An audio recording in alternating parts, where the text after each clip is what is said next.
Tonight, coast-to-coast storms, heavy snow and ice in the Northeast, and the deadly flooding in California. The major winter storm on the move. States of emergencies declared in New Jersey and New York. Travel disruptions as thousands of flights are canceled and delayed during one of the busiest periods of the holiday season. And the catastrophic flooding and mudslides in California after that record rainfall. Lee Goldberg is here with the forecast. U.S. forces strike ISIS targets in Nigeria on Christmas Day. U.S. and Nigeria forces say they worked together to carry out the deadly strikes. Several alleged terrorists killed. The U.S. now warns more strikes are coming. The new details coming in tonight. High-stakes meeting. Ukrainian President Zelensky says he's meeting with President Trump on Sunday to discuss the latest draft of the peace plan. Is a deal to end the long war close? The mother now charged with murder in what authorities are calling the calculated killing of her 9-year-old daughter in court today, entering a plea of not guilty. The students being called heroes for rescuing their bus driver after she had trouble breathing, possibly saving her life. Also tonight, a mother's heartbreak. Her family is in the headlines and at the center of a post-Roe abortion law in Georgia. A young nurse is pregnant but legally dead on life support for months until the baby is born. Rachel Scott's emotional interview with her mother. Did Travis Kelce play his final home game in Kansas City? His emotional moments with his fans. His fiancée Taylor Swift also at the game. Some are now wondering if the NFL great plans to retire. The annual Christmas Eve jazz concert at the Kennedy Center canceled after Trump's name was added to the building. The latest fallout from the renaming of the famed Performing Arts Center. And America Strong tonight. The gift of song, the band lifting the spirits of those most in need, sharing one heart and one note at a time. From ABC News World Headquarters in New York, this is World News Tonight with David Muir. Good evening, everyone. I'm Lindsay Davis in for David. We begin tonight with the dangerous storms from coast to coast as millions are set to return home or heading out of town to ring in the new year. States of emergencies declared in New York and New Jersey. This flight from Chicago forced to land in snow and icy conditions in Rochester, New York. Thousands of flights have been canceled or delayed in the Northeast. The lake effect snow is also creating scenes like this in upstate New York. An icy coating on trees, cars, and roads in southeast Michigan. Thousands there are without power tonight. And the catastrophic and deadly storm in Southern California. Communities overwhelmed with flooding, mud, and debris after days of record-setting rain. Lee Goldberg is standing by with the forecast. But first, Faith Abube leads us off tonight. Tonight, whiteout conditions moving into the Northeast as millions head home from Christmas and millions more head out for the new year. Make sure you have good tires. Up to a foot of snow forecast for parts of New York. The state summoning some 1,600 plow and salt trucks. New York and New Jersey declaring states of emergency. Thousands of flights canceled or delayed on one of the busiest days to fly, and more already scrapped for tomorrow. In the west, relentless rain from an atmospheric river washing away cars and roads. Oh my God. LA County Fire says they rescued more than 100 people from flooded vehicles on Christmas Day alone. North of Los Angeles, mudslides encasing cars and homes in rocky debris. Families in Wrightwood left to pick up the pieces. KABC reporter Liz Nagy in nearby hard-hit Lytle Creek. From this Lytle Creek neighborhood, there's now no way out except on foot. This bridge buckled under the intensity of raging floodwaters. Day 3 of relentless pouring rain here in Southern California. And in the mountains, up to 5 feet of snow. Interstate 80 over Donna Pass shut down in both directions Thursday. At the Mammoth Mountain ski area today, authorities say 2 ski patrol members were injured during avalanche mitigation in the area. And Lindsay, here in New York City, we could see snowfall rates up to 2 inches an hour. And another system is set to impact the Northeast on Sunday. Lindsay. People being urged to stay off the roads if they can. Faith, thank you. And we want to get right to Chief Meteorologist Lee Goldberg from our New York station WABC. Lee, I know you're tracking these powerful storms and sounds like another one is already on the way. Yes, we are underway. First flakes in New York City, and you heard Faith say 2 inches an hour. You won't be able to see that building behind me once we really start cranking with the storm in the next couple of hours. We have winter weather alerts across the Northeast, and it's winter storm warnings from central New York right down into New York City and also western New England, but it's ice storm warnings across western Pennsylvania. Very dangerous situation setting up. See how you have the heavier bands from about Syracuse into the Hudson Valley down to Long Island. It's going to be just near New York City or just to the north, and then all the icing going on across parts of central Pennsylvania. Look at the timing. This is a quick hitter. A lot of this is coming in a short period of time tonight into the wee hours of the morning. There's still some lingering light snows and freezing drizzle tomorrow morning, but it winds down. Travel conditions still really tough. In terms of accumulations, double-digit totals probably just north of New York City. It's close in the city, probably a 7 or 8 inch storm in the park, Central Park, Long Island getting high totals. And then you go south, Philadelphia less, Boston less to the north, but significant icing going on as you go over Pennsylvania. Power outages there possible as well. Rest of the weekend, we start to dry out. A storm will be moving from the Rockies with snow into the Ohio Valley by Sunday with some rain. Could move into the Northeast by later Sunday and still some icing inland. Thankfully, we will start to dry out as we get closer to New Year's Eve. Lindsay? All right, we look forward to that. Lee, thank you. Overseas now to U.S. strikes targeting terrorists in Nigeria on Christmas Day. President Trump says it was to protect Christians in that country, but Nigerian officials say the strikes were aimed at protecting all religions, not just Christians. Here's ABC's senior White House correspondent Selena Wang. Tonight, new scenes of the aftermath of the U.S. missile strike in Nigeria on Christmas Day. The Pentagon releasing this video, a U.S. warship firing a Tomahawk cruise missile from the Gulf of Guinea. A U.S. official telling ABC News more than a dozen missiles were launched. In a village targeted by the strikes in northwest Nigeria, residents carrying a piece of metal debris as a fire rages in a field. The next day, locals gathering as police sweep the site of a missile strike. President Trump saying he ordered the strikes against terrorists who, quote, have been targeting and viciously killing primarily innocent Christians. Tonight, the president saying he delayed the strikes for symbolic reasons, telling Politico, quote, they were going to do it earlier and I said, nope, let's give a Christmas present. The Pentagon says multiple ISIS terrorists were killed. U.S. and Nigerian officials confirming they worked together on this operation. Analysts tell ABC News the reality on the ground in Africa's most populous country, home to millions of Christians and Muslims, is complex. Christians are not the sole target of ISIS in Nigeria. They have been indiscriminate in their violence. Nigeria's government responding to the strikes overnight, saying terrorist violence in any form, whether directed at Christians, Muslims, or other communities, remains an affront to Nigeria's values and to international peace and security. The Christmas strikes are the second this week. Last Friday, the U.S. carrying out dozens of airstrikes against ISIS in Syria in response to the deadly attack that killed 3 Americans. Selena Wang joins us now from Palm Beach, where President Trump is spending the Christmas holiday and planning to host some world leaders. What more can you tell us, Selena?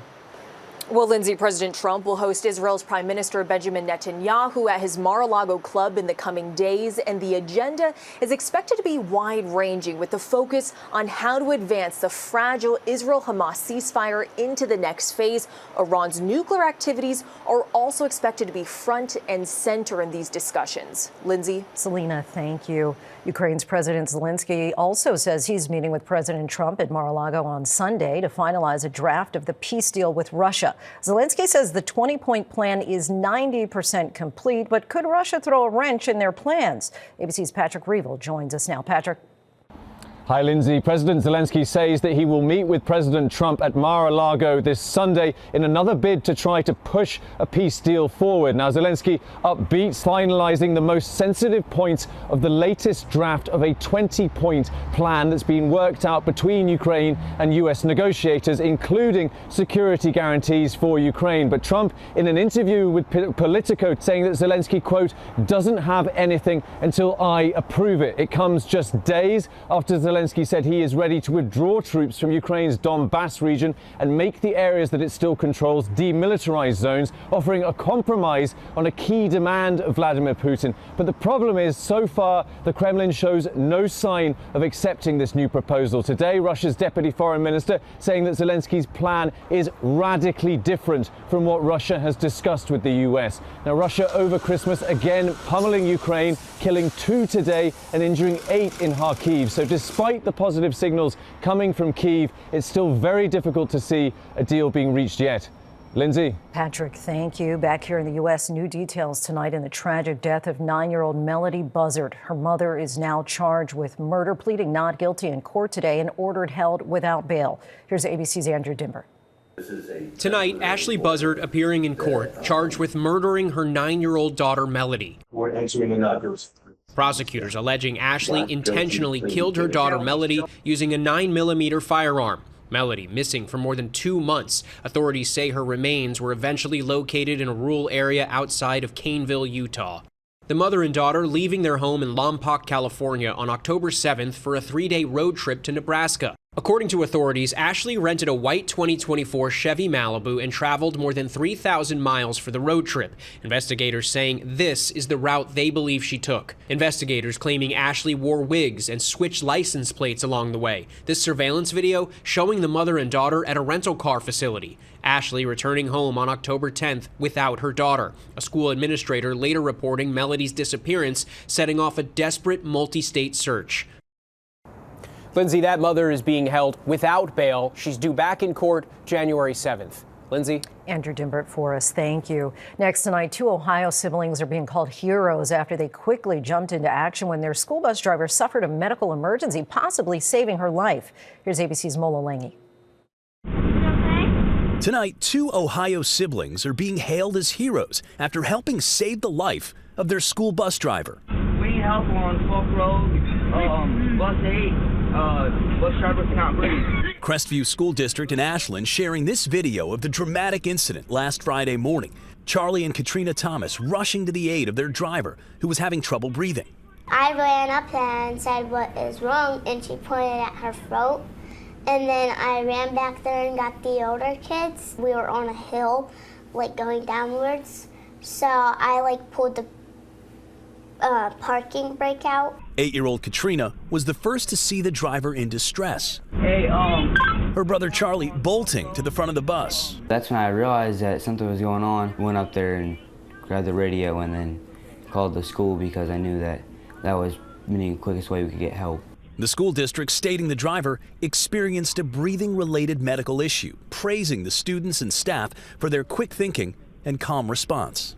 I was very proud. I was joyful that my kids were knowledgeable enough and knew enough to know what to do to actually help somebody. Proud and happy with myself and happy that we got her all better now. Well, Lindsay, tonight that bus driver out of the hospital. She told ABC affiliate WEWS that she makes it a point to teach students how to use the two-way radio on the bus. And tonight, she's just glad they were listening, Lindsay. Quick thinking kids there, Mola. Thank you. Now to a Georgia family at the center of a national debate. A pregnant nurse declared brain dead but kept on life support for months. Her family says a state law left them with no input as doctors focused on keeping the fetus alive. Rachel Scott sat down with the mother as questions grow over how Georgia's abortion law is being applied. Tonight, the heartbreak for the family of a pregnant woman. A young nurse, Adriana Smith, expecting her second child. When her own health suddenly spiraled, she was soon declared dead. I sat down with Adriana's mom, April Newkirk. When did you start to realize that something was wrong with Adriana? And I think she was having really, really, really bad headaches. Really, really bad, to the point where that's when she went to the hospital. CT scan showed that there were blood clots everywhere. Less than 2 weeks later, doctors told the family that young mother had died. They declared her brain death February 19th. The fetus at the time had a heartbeat, so they said that they would treat the baby as the patient, and she was no longer the patient because of the law that they have here in Georgia. Georgia's law known as the Life Act went into effect after Roe v. Wade was overturned in 2022. It bans abortions as early as 6 weeks of pregnancy and deems fetuses living distinct persons. The law only allows narrow exceptions for medical emergencies, rape and incest, and medically futile pregnancies. Though Adriana was brain dead, her death certificate saying February 19th. Her mother says doctors kept her on life support for 16 more weeks in an effort to save her pregnancy. In June, the baby was born premature at around 26 weeks. He's been in the NICU ever since. He's not your regular premature baby. He's struggling. In initial statements in May, the hospital, Emory Healthcare, said they make individualized treatment recommendations in compliance with Georgia's abortion laws and all other applicable laws. In a recent statement to ABC News, the hospital said in part, "Some of our patients present with the most complex and difficult situations where there may not be clinical, legal, societal, or legal agreement on the best course." Suzanne Guy opposes abortion rights and lobbied for the Georgia law. Do you think there should have been an exception in Adriana's case? Rachel, I don't. That little boy is valuable and deserved to be protected and fought for. But Adriana's mother says watching her daughter deteriorate for 16 weeks after she was already declared dead is not something any family should have to go through. I feel like we should have had a choice, but we didn't. I really think it should be a choice. I just do. I just do. Lindsay, the hospital tells us they cannot release any more details about Adriana's case because the family has not given them permission to do so. But this case does highlight the confusion surrounding Georgia's abortion laws. In a statement, Georgia's Attorney General tells us there is nothing in the Life Act that requires medical professionals to keep a woman on life support after brain death. Lindsay. Rachel, thank you. When we come back, 2 North Carolina police officers are in the hospital after a shooting at an edible arrangements. What we know about the suspect. Travis Kelce retirement rumors swirl after what may have been his final home game. And America strong. See how a band of carolers is spreading joy to Indiana families in need.